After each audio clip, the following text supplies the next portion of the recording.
Mari kita masuk dalam doa. Bapa dalam kerajaan sorga, biarlah hati kami sungguh dipenuhi oleh firman-Mu, sehingga kami boleh senantiasa hidup sejalan dengan apa yang Tuhan mau. Tuhan, kiranya Engkau yang boleh tolong hamba-Mu di dalam segala keterbatasannya. Keterbatasan di dalam mengerti akan isi hati Tuhan. Dan keterbatasan di dalam mengerti pergumulan jemaat Tuhan, kiranya Tuhan yang menolong hamba-Mu ini yang penuh dengan ketidaklayakan. Sekali lagi Tuhan, kiranya nama Tuhan yang ditinggikan dan kebenaran dinyatakan, bagian kami adalah melakukannya. Tuhan tolong setiap kami supaya kami bisa mengetahui, memahami prinsip yang benar di dalam berdoa. Terima kasih Tuhan, hanya di dalam nama Tuhan Yesus kami berdoa. Amin. Shalom Bapak Ibu yang dikasihi oleh Tuhan. Kita bersyukur untuk satu kesempatan lagi pada malam hari ini, baik kita yang ada di gedung gereja ataupun ada di rumah, kita boleh bersama-sama belajar akan kebenaran firman Tuhan. Saya mengajak kita untuk merenungkan satu tema, apakah doa itu mengubah kehendak Tuhan atau tidak. Mengundang kita untuk boleh bersama-sama membuka terlebih dahulu dari Matius 6 ayat 7 sampai yang ke-9. Di layar LCD sudah ada, tapi kebiasaan saya ngajak kita tetap buka, supaya kita bisa tulis notes atau memberikan catatan bagi bagian yang mungkin kita kurang paham. Kalau sudah mendapatkannya, saya mengajak kita untuk memperhatikan dari Alkitab atau gadget kita masing-masing dan saya akan membacakan untuk kita sekalian. Lagi pula dalam doamu itu janganlah kamu bertele-tele seperti kebiasaan orang yang tidak mengenal Allah. Mereka menyangka bahwa karena banyaknya kata-kata doanya akan dikabulkan. Jadi janganlah kamu seperti mereka, karena Bapamu mengetahui apa yang kamu perlukan sebelum kamu minta kepadanya. Karena itu berdoalah demikian, Bapa kami yang di sorga, dikuduskanlah namamu. Datanglah kerajaanmu, jadilah kehendakmu di bumi seperti di sorga. Sampai di sana pembacaan kita pada malam hari ini. Bapak Ibu Saudara sekalian, saya yakin di antara kita kenal dengan lagu ini. Lagu yang ketika mungkin kita mengalami pergumulan, waktu kita mengalami kesusahan, kita datang sama Tuhan di dalam doa. Bisa nyanyi lagu ini? Gimana lagunya? Saat keadaan sekelilingku ada di luar kemampuanku, ku berdiam diri mencarimu, doa mengubah segala sesuatu. Doa orang benar bila didoakan dengan yakin besar kuasanya. Dan tiap doa yang lahir dari iman berkuasa menyelamatkan. Udah cukup, nanti jadi kebaktian doa lagi dari awal ya.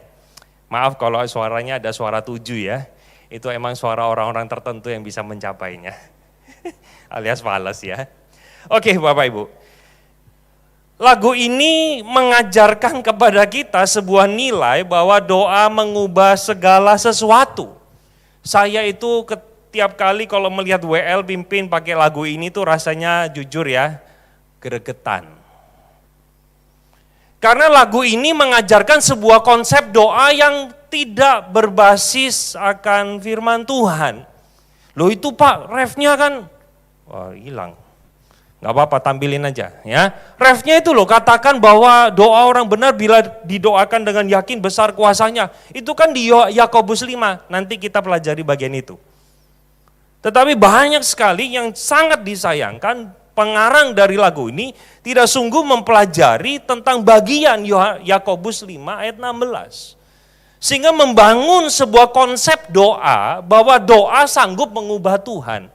Saudara, sederhananya siapa kita sanggup mengubah Tuhan? Mengubah segala sesuatu loh. Bukan sesuatu. Doa mengubah sesuatu saja menurut saya udah something yang kayaknya kurang tepat. Tetapi doa mengubah segala sesuatu. Saudara, hari ini saya berdoa supaya Indonesia menjadi agama Kristen nomor 1 di Indonesia. Apakah bisa? Belum tentu. Doa tidak mengubah segala sesuatu, Bapak Ibu. Doa tidak mengubah segala sesuatu. Nah, sehingga dari lagu ini saya mengajak kita untuk melihat adanya asumsi-asumsi yang keliru tentang doa. Yang seringkali banyak orang Kristen yang tanpa disadari melakukannya. Yaitu kalau kita perhatikan bersama-sama, poin yang pertama adalah doa itu sekedar meminta kepada Tuhan untuk mengabulkan permintaan kita. Doa itu isinya cuma minta sama Tuhan. Kita mau apa? Kita mau sembuh, minta sama Tuhan. Kita mau kaya, minta sama Tuhan. Kita perlu rumah, kita perlu kontrakan kita dibayarkan. Kita perlu dagangan kita laku. Minta sama Tuhan. Sekali lagi ini sebuah konsep yang kurang tepat. Karena kalau doa hanya berbicara meminta sama Tuhan, sebenarnya kita merendahkan Tuhan kita. Dan kita menjadi marah ketika permintaan kita tidak dituruti. Saudara, coba kita telusuri bersama-sama. Kalau setiap kali kita minta dan apa yang kita minta tidak kita turuti dan kita marah sama Tuhan, saya mau tanya, Tuhannya siapa? Kita yang jadi Tuhan atau Tuhan yang jadi Tuhan? Kalau dia adalah Tuhan kita, dia punya hak. Dia di dalam kemahatauan dia, di dalam kemahakuasaan dia, dan di dalam kemahabijakan dia, dia tahu mana yang baik buat kita dan mana yang tidak. Alangkah bodohnya bukan kalau kita manusia menjadi marah sama Tuhan karena dia tidak menjawab doa kita. Bagi saya kita orang manusia yang terlalu jumawa dan terlalu sombong. Kalau kita harus menuntut Tuhan jawab doa kita. Kira-kira kalau Tuhan mau ngomong itu, kamu itu siapa? Sampai aku harus jawab doamu. Saudara paham dulu ya. Saudara, kita ciptaan. Kita ciptaan. Saudara, kalau mengenal konsep kerajaan di dalam zaman perjanjian lama, itu namanya masyarakat, bukan serdadu loh ya, masyarakat. Datang menghadap raja saja, itu kalau nggak atas seizin dia, penggal. Saudara, ini Tuhan loh, yang pemilik alam semesta, pemilik jiwa kita, nyawa kita. Atas dasar apa kita minta, tidak dijawab, lalu kita marah. Ini sekali lagi sebuah asumsi yang keliru. Yang kedua, ada juga banyak yang berpikir kalau doa itu tidak dikabulkan, perbanyak doamu, maka nanti dikabulkan.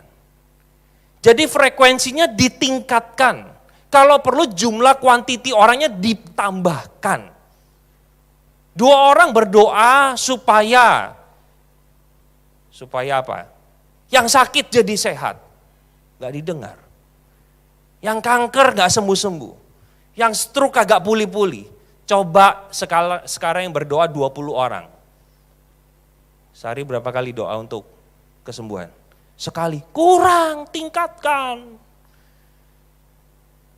Jadi kalau bisa sehari 20 kali. Oh saudara, kalau bicara kuantiti harus didoakan makin banyak, makin supaya didengar oleh Tuhan. Saudara, yang pertama, saya akan berdoa setiap detik. Yang kedua, saudara, kalau kita punya Tuhan kayak begitu, mau saudara menyembah Tuhan yang maunya gini, kurang banyak, banyakin. Apakah Tuhan kita seperti itu, serendah itu? Nah, inilah yang saya ajak kita bersama-sama melihat bagaimana sebenarnya konsep doa yang Alkitab ajarkan kepada setiap kita. Ini yang kita perlu tahu supaya kita di dalam berdoa kita tidak salah, Bapak Ibu. Nah, kalau kita memperhatikan bersama-sama di dalam Matius 6 ayat yang ke-7 sampai 10, saudara perhatikan di sana, saya sengaja meng-cut bagian ini, tidak mengkhotbahkan dari ayat yang ke-5. Tetapi Bapak Ibu bisa melihat di sana di ayat ke-9 adalah doa Bapa kami. Doa yang seringkali pada akhirnya beberapa orang Kristen menyalahgunakan doa Bapa kami sebagai sebuah mantra sekali lagi. Kalau mau cicilan mobil lunas, sisa berapa bulan? 30, doa Bapa kami 30 kali. Nanti mobilmu kurang 1 cicilannya gitu. Ada yang kayak begitu gitu loh. Saudara kalau memperhatikan dengan teliti bagian tentang doa Bapa kami, sebelum Yesus mengajarkan doa Bapa kami, Yesus memberikan prinsip bagaimana doa yang benar. Doa yang pertama di dalam ayat 5 dan 6 berbicara soal jangan munafik, saya nggak bahas itu. Tetapi kita fokus ke ayat 7, 8, dan 9 sama 10. Di dalam ayat 7 dikatakan lagi pula di dalam doamu janganlah kamu bertele-tele. Bertele-tele dari kata dasarnya tele. Salah saudara ya. Itu bukan kata imbuhan itu. Bertele-tele. Ada yang tahu bertele-tele itu apa? Temannya telemarketing gitu ya. Ya, telemarketing, teleworship. Untung nggak ada teletabis ya saudara ya. Apa bertele-tele? Ini kasih tips ya buat kita. Kalau kita nggak paham artinya jangan aneh-aneh gitu. Beberapa ketika saya tanya, ayo bertele-tele artinya apa? Doanya diulang-ulang terus. Loh Yesus itu doa di Taman Getsemani itu 3 kali ulang-ulang sama-sama loh. Loh berarti bertele-tele dong? Enggak, ternyata artinya bukan itu. Nah kita perlu, saya kasih tips, kalau kita nggak paham kata bertele-tele, saudara perlu buka versi lain. Versi lain. Versi di dalam bahasa Inggris, langsung saya terjemahkan, ada yang mengartikan adalah pengulangan yang sistemnya itu adalah pengulangan yang kayak mantra. Atau bergumam kayak orang yang sedang menyembah berhala. Itu, beberapa bahasa Inggris menerjemahkannya seperti itu. Sehingga dikatakan lagi pula dalam doamu janganlah kamu bertele-tele seperti kebiasaan orang yang tidak mengenal Allah. Karena zaman itu orang non-Kristen atau orang yang non-believer, mereka cara membangun ritual doanya adalah dengan mengucapkan mantra, diulang terus. So celaka bukan orang Kristen menjadikan doa Bapa kami, doanya tidak salah. Tapi kita memahami doa itu secara salah. Akhirnya salah. Kadang orang-orang bilang gini, Pak doanya dia benar loh sungguh-sungguh. Ya salah, jadinya sungguh-sungguh salah. Begitu. Jadi kita lihat sama-sama Bapak Ibu Saudara sekalian bagaimana Tuhan Yesus mengawali dengan memperingatkan supaya kita tidak meniru orang-orang yang tidak mengenal Allah. Perhatikan sekarang ayat 8, jadi janganlah kamu seperti mereka. Diulang 2 kali loh Bapak Ibu. Di ayat 7 janganlah kamu seperti mereka, di ayat ke-8 janganlah kamu seperti mereka. Karena apa? Karena Bapamu di surga itu tahu apa yang kamu perlukan sebelum kamu minta. Saudara perhatikan ya, ini menarik sekali. Di ayat ke-8 Tuhan Yesus ingatkan kamu jangan kayak mereka. Karena kita punya Bapa yang tahu apa yang kamu perlukan. Saudara gini, sebelum saya tampilkan atau sebelum saudara lihat ayat 9, logika pikirnya begini. Kalau doa cuma minta nih ya. Kan ayat 8 bilang, Bapakmu tahu sebelum kamu minta. Kalau doa cuma minta, seharusnya ayat 9 bilangnya apa? Banyak orang kan bilang gini toh, Pak ngapain doa kalau Allah Maha tahu? Benar? Pak ngapain doa kalau Tuhan tahu? Ya sama kan, kayak argumen Tuhan Yesus kan. Saudara nangkap? Janganlah kamu seperti mereka karena Bapamu mengetahui apa yang kamu perlukan sebelum kamu minta. Harusnya ayat 9 bilang apa? Karena itu janganlah berdoa. Karena Allah sudah tahu yang kamu minta, makanya gak usah doa. Karena Allah sudah tahu sebelum kamu minta. Tetapi menariknya Yesus justru memberikan kebalikannya. Karena Allah sudah tahu yang kamu minta, karena itu berdoalah. Jadi Bapak Ibu bisa melihat bahwa aspek doa tidak berbicara sekedar meminta. Tapi aspek doa berbicara tentang relasi yang dekat. Kita adalah seorang anak dan dia adalah Bapa kita. Saudara inilah yang seringkali disalahpahami oleh banyak sekali orang Kristen yang hanya mendekati doa seperti orang tidak mengenal Allah. Ada beberapa bahkan kalangan tertentu, kalau tidak melakukan ritual doa sekian jam, iblis akan bekerja dengan luar biasa. Ada loh yang begitu. Betapa bahaya sekali bukan? Jadi merasa bahwa doa itu harus dibangun sedemikian rupa supaya hidupnya tetap aman, hidupnya disertai dan diberkati oleh Tuhan. Padahal Tuhan tidak pernah mengajarkan seperti itu. Saudara, kalau saya boleh katakan, maka doa di dalam doa Bapa kami, kita dapat melihat dengan jelas penekanan soal relasi. Ini yang tadi seperti saya katakan, kita ini adalah anak, kita bisa memanggil dia Bapa. Saudara, waktu Yesus mengajarkan Bapa kami yang di sorga, itu kayak mind blowing banget, bam, di kepala para murid. Allah Yahweh panggil dia Father. What? Is it really? Benarkah demikian? Bagaimana mungkin dia adalah Allah yang jauh, kita bisa panggil dia Bapa? Ini Yesus sendiri yang ngomong. Ya, sebut dan panggil dia Bapa. Our Father in heaven. Saudara, kata Bapa kami yang di sorga menunjukkan sebuah dimensi yang berbeda antara kita dengan Tuhan. Dia yang di sorga, kita boleh panggil dia Bapa. Not just only God. Bukan hanya sekedar Tuhan atau Allah. Tapi kita boleh panggil dia Bapa. Sehingga saya mau katakan fokus di dalam berdoa bukanlah berkaitan dengan kehendakku yang jadi, tetapi kehendak Tuhan yang terjadi. Maka memang doa Bapa kami dilanjutkan, dikuduskanlah namamu, datanglah kerajaanmu, jadilah kehendakmu di bumi seperti di sorga. Jadi di dalam doa kita itu kita berusaha mewujudkan kehendak Tuhan terjadi sama mutlaknya di surga dengan di bumi. Artinya lewat doa saudara menjadi agen-agen perubahan untuk menyatakan kehendak Tuhan di bumi. Itulah makna doa yang sesungguhnya. Jadi melalui doa seharusnya kita itu menjalin relasi dengan Tuhan. Saudara, gini deh, kalau doa itu bicara relasi sama Tuhan, apakah saudara kalau berelasi sama orang itu tujuannya cuma minta?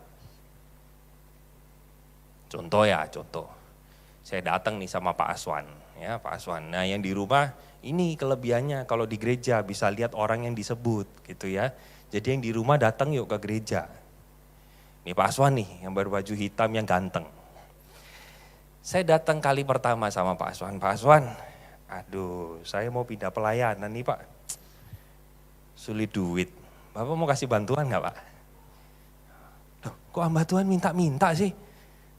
Udah ditandain tuh saya bintang sama Pak Aswan. Bintang 1 udah kasih deh 1 juta. Tanggal berapa sekarang? Tanggal 18. 3 hari lagi saya datang. Begitu saya datang nih, Pak Aswan udah mulai, kan saya udah kasih bintang 1 nih, ya bintang 1. Udah ditandain nih sama Pak Aswan. Ketika saya mau datang, muncul gak curiga sama dia? Sebelum saya ngomong nih, muncul gak Pak? Kira-kira curiga sama saya? Ini datang ngapain nih? Minta lagi. Pak, minta asuransi Pak. Soalnya istriku nanti bakal kesulitan Pak. Wah mulai dia mulai gelisah. Awalnya gak cerita sama istri, mulai diangkat sama istri. Itu Pak Albert tuh gila tuh.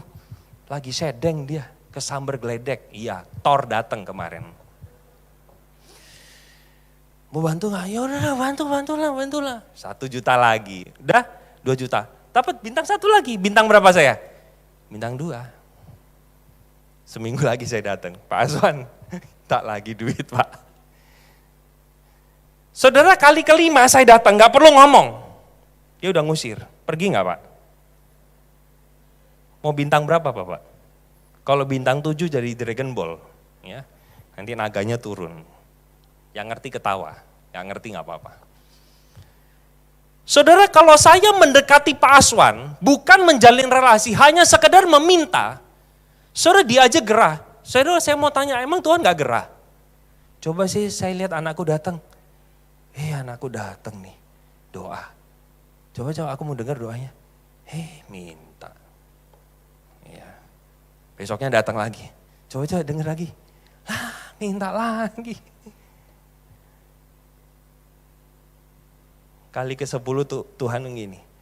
Sebelum kamu ngomong, tak sebutin permintaanmu A sampai Z. Saudara, saya bukan bilang doa gak boleh minta, bukan. Poinnya adalah doa bukan cuma minta. Saudara, doa adalah menjalin relasi dengan Tuhan. Kalau saudara membangun satu relasi dengan Tuhan hanya sekedar meminta, itulah mentalitas kita. Kita memperlakukan dia seperti babu kita. Dia bukan Tuhan. Dia alat pemenuh permintaanku. Saudara, kalau doa berbicara soal relasi, mari kita perlu bangun relasi dengan Tuhan. Ada kalanya mungkin, makanya Bapak Ibu, kalau kita perhatikan sesudah ini nanti kita ada doa lutut. Di sana mungkin tidak, ada sebagian kita mungkin datang dengan kegelisahan, dengan pergumulan, minta supaya Tuhan boleh lepaskan dari segala problem. Ada. Dosa nggak Pak? Enggak dosa sekali lagi. Karena Tuhan juga ngajar kok. Di dalam Matius 7, mintalah maka kamu akan diberi dan seterusnya. Tetapi saya kira ada di tengah kita yang juga kita datang, Tuhan, aku hanya rindu akan kehadiran-Mu. Saudara pernah nggak waktu pacaran?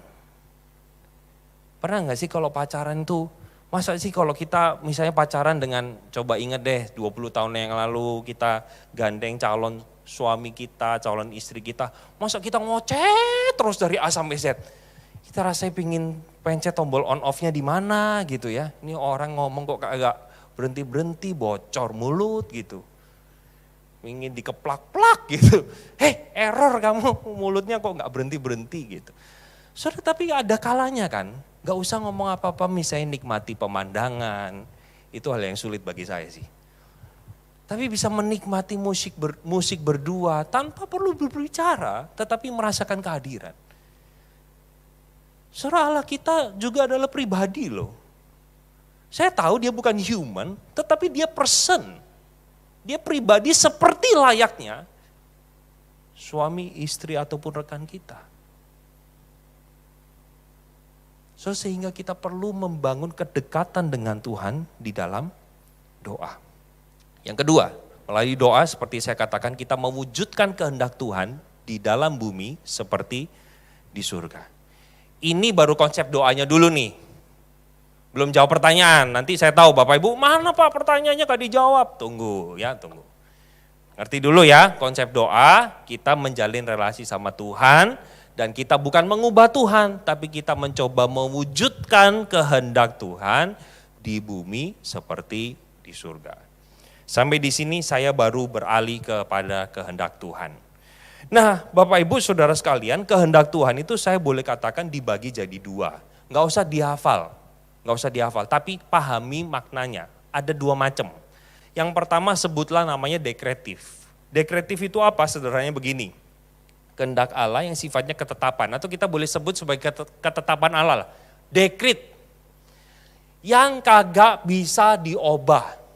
Yang nggak bisa dirubah. Sifatnya dekret.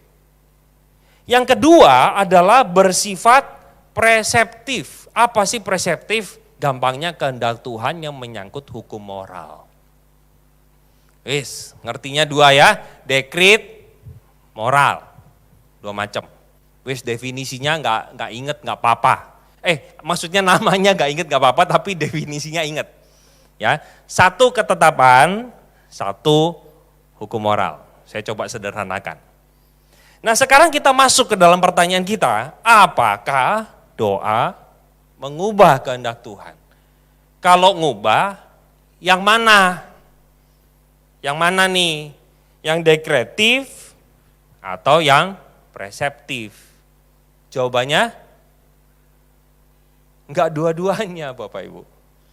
Ya jebakan Batman ya, ada yang tadi nebak-nebak, ini pasti presetif nih, ini pasti ketetapan nih. Enggak mengubah dua-duanya. Enggak mengubah dua-duanya. Kehendak Tuhan itu, masa sih kita misalnya minta, Tuhan tolonglah Tuhan, kehendakmu kan ngabarin Injil itu yang paling susah Tuhan. Coba ilangin, kurangin deh, nggak usah nginjili. Coba ditambahkan di sana, beritakanlah Injil, kurung. Ada TNC-nya, syarat ketentuan berlaku. Itu paling nyebelin ya. Cuma rohaniwan. Nah itu bagus gitu ya. Tuhan berdoanya gitu. Ya enggak lah. Doa seperti yang saya katakan tidak mengubah Tuhan. Tidak mengubah kehendaknya. Loh Pak, tapi saya itu sakit Pak. Doa sembuh. Enggak doa enggak sembuh. Loh kok bisa? Berarti kan doa ngubah Tuhan. Saya kasih analogi ya. Saya kasih contoh atau saya jelaskan lewat contoh.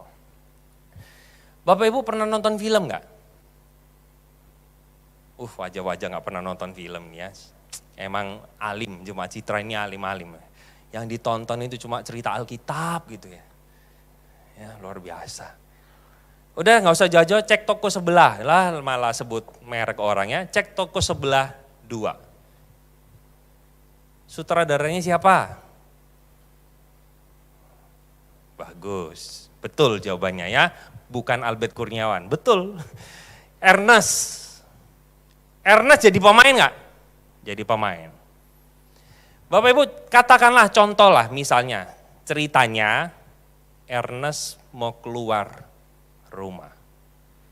Tiba-tiba telepon bunyi, terus diangkat. Jadi cerita cek toko sebelah itu 1 jam cuma ceritanya dia lagi angkat telepon. Dia nggak jadi keluar. Saya mau tanya, apakah telepon itu membuat Ernest tidak jadi berangkat? Mengubah nggak kehendaknya Ernest? Ngubah nggak? Ngubah dari sisi penonton, betul nggak? Tapi kalau dari sisi dia yang tulis ceritanya, berubah nggak? Skenario-nya begitu kok. Paham? Di sisi kita, kayaknya Tuhan berubah. Tapi di sisinya Tuhan enggak. Dia tidak berubah. Nah ini menyangkut kepada Yakobus 5 ayat 16. Apa itu? Doa orang benar itu besar kuasanya. Karena doa orang benar itu berdoa sesuai dengan kehendak Tuhan. Kenapa besar kuasanya? Ya karena klop. Kehendak Tuhan memang mau saya sembuh. Makanya waktu saya doa saya sembuh. Ngerti nggak? Bukan ngubah Tuhan, tetapi doa kita dari perspektif kita seperti mengubah Tuhan.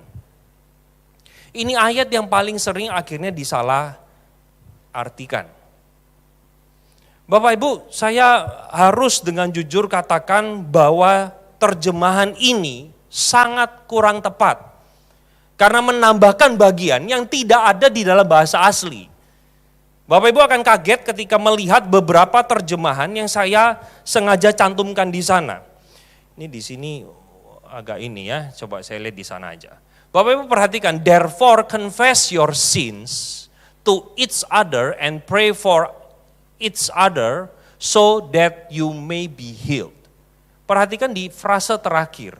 The prayer of a righteous person is powerful and effective.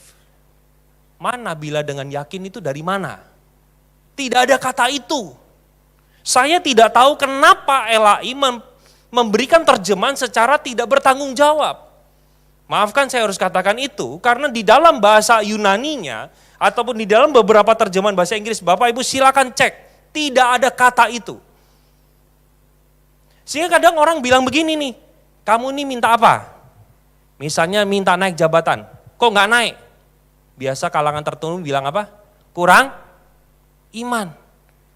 Saya mulai bingung dengan perkataan mereka kurang iman. Bapak Ibu, iman keselamatan kita lewat siapa? Lewat Yesus. Kalau kurang berarti ditambahin dong, jadi sesat. Ngerti nggak? Imannya kurang Pak, berarti Yesus kurang dong. Tambahin apa? Perbuatan baik. jadi agama sesat loh. Lo imannya kurang-kurang apa? Gak ada yang salah. Kalau kita doa Tuhan gak jawab, jangan marah. Ya ubahlah doanya. As simple as that. Saudara, kita bukanlah Allah yang maha tahu. Tuhan lebih tahu kok. Kadang-kadang saya itu juga ditegur oleh doa saya sendiri. Tuhan, kami berdoa supaya pasca ini cuacanya baik, cuaca yang baik itu cerah Tuhan. Tahu dari mana? Tahu dari mana cuaca yang baik itu cerah? Misal. Ada orang jahat, mau jahatin gereja kita. Tiba-tiba Tuhan izinin badai. Pasca badai. Pikiran kita apa? Kok badai ya? Kita udah doa cerah, badai datangnya. Kok Tuhan gitu? Ya saudara gak usah nuduh Tuhan. Percayalah bahwa yang kita terima adalah yang terbaik. Kita balik lagi ke laptop ya. Di dalam bagian ini dikatakan powerful and effective. Efektif. Nah, kata efektif itu di dalam bahasa Yunaninya ternyata cuma muncul, di dalam penyelidikan saya cuma muncul 2 kali. Satu bagian ini, satunya lagi itu adalah Galatia 5 ayat ke-6. Nah Bapak Ibu kalau buka Galatia 5 ayat ke-6, di sana nggak keluar kata efektif. Nggak ada. Hanya keluar satu kata yang kalau saya boleh terjemahkan, dalam bahasa Indonesia itu bekerja. It works. It works, itu bekerja. Jadi begini, kalau saya boleh katakan, nah di dalam terjemahan bahasa Indonesia sehari-hari, sebab itu hendaklah kalian, langsung di kalimat terakhir ya, doa orang benar yang menuruti kemauan Allah, besar kuasanya. Bukan doanya, tetapi ketika kita sinkron dengan kehendak Tuhan, di sisi kita lihat besar kuasanya. Tapi dari sisi Tuhan, tidak ada yang berubah. Karena memang aku mau sembuhkan kamu. Saudara paham? Jadi doa tidak mengubah Tuhan. Kalau saya boleh terjemahkan dengan lebih tepat, maka harusnya kata bila dengan yakin didoakan, itu dicoret. Doa orang benar, it works. Sehingga pada malam hari ini kita belajar satu, kita belajar berdoa bukan hanya karena minta, tapi karena kita mengasihi Dia. Saudara, waktu saya pacaran dengan sekarang yang jadi istri saya, susah saudara ya, dicungkok. Waktu itu saya mahasiswa praktek 2 bulan di salah satu GKY di Jakarta. Waktu itu kami sempat ada konflik, cuma bisa telepon.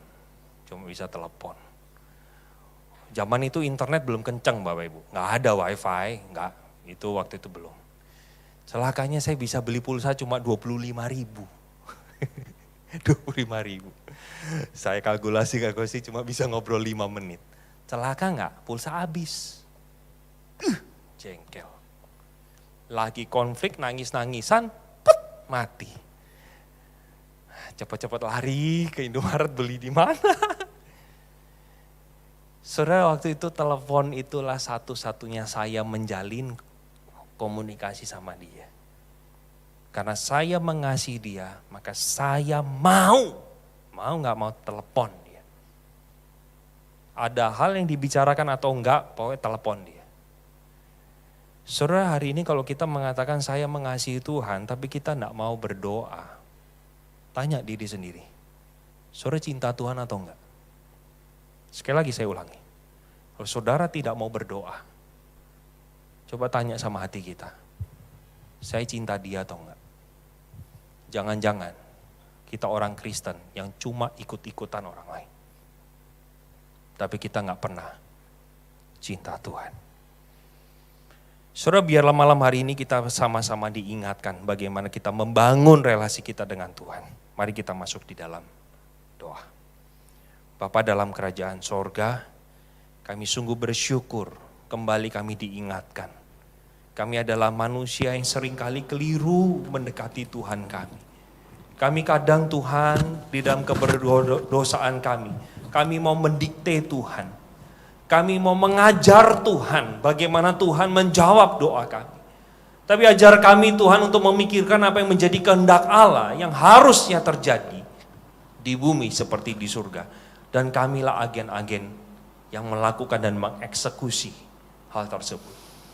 Tuhan ajar kami untuk kami senantiasa mengasihi Tuhan, mencintai Tuhan, dan kami tunjukkan lewat berdoa.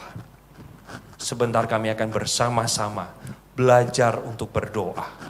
Tuhan yang bawa dan tuntun kami Tuhan untuk mencari apa yang menjadi kehendak-Mu dalam kehidupan kami. Terima kasih Tuhan, di dalam nama Tuhan Yesus kami berdoa. Amin.